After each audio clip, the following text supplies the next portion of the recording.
Next year back to back 2 సినిమాలతో audience కి hello చెప్పడానికి రెడీ అయిపోతున్నారు నిధి అగర్వాల్. అవి 2 కూడా రీజనల్ సినిమాలు కాదండోయ్, పాన్ ఇండియా రేంజ్ లో పాపులర్ అయిన మూవీసే.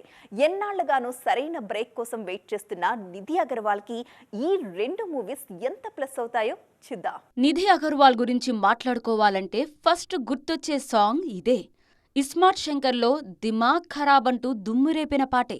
తెలుగులో అడపాదడపా సినిమాలు చేసిన క్రేజీ ప్రాజెక్టుల్లోనే మింగిలవుతున్నారు ఈ బ్యూటీ.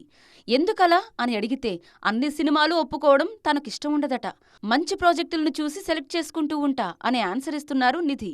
అక్కినేని పెద్దబ్బాయి నాగచైతన్యతోనే కాదు, చిన్నబ్బాయి అఖిల్తోనూ స్టెప్పులేశారు నిధి అగర్వాల్.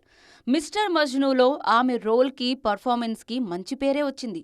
అఖిల్ పక్కన స్క్రీన్ మీద బాగా కనిపించారనే కాంప్లిమెంట్స్ కూడా అందుకున్నారు నార్త్ లేడీ. ఈ ఏడాది నిధి నటించిన ఒక్క సినిమా కూడా రిలీజ్ కాలేదు. అయితేనేం బేఫికర్గా ఉంటాను, ఎందుకంటే నెక్స్ట్ ఇయర్ నేను చేసిన 2 సినిమాలు బ్యాక్ టు బ్యాక్ మిమ్మల్ని పలకరించటానికి రెడీ అవుతున్నాయన్నది నిధి మాట.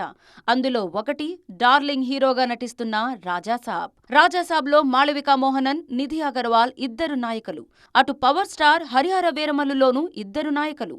కమర్షియల్ సినిమాల్లో ఎంతమంది హీరోయిన్లున్నారన్నది ఎప్పుడూ పట్టించుకోకూడదు. మన రోల్ ఏంటనే విషయంలో క్లారిటీ ఉంటే చాలు అని ఓపెన్ అయ్యారు ఈ బ్యూటీ. పాన్ ఇండియా స్టార్తోనూ, పవర్ స్టార్తోనూ అవకాశం వచ్చినప్పుడు ఇలాంటి లెక్కలేసుకుంటూ కూర్చుంటే ఎలా అనే ఒపీనియన్ వినిపిస్తోంది అమ్మడి మాటల్లో.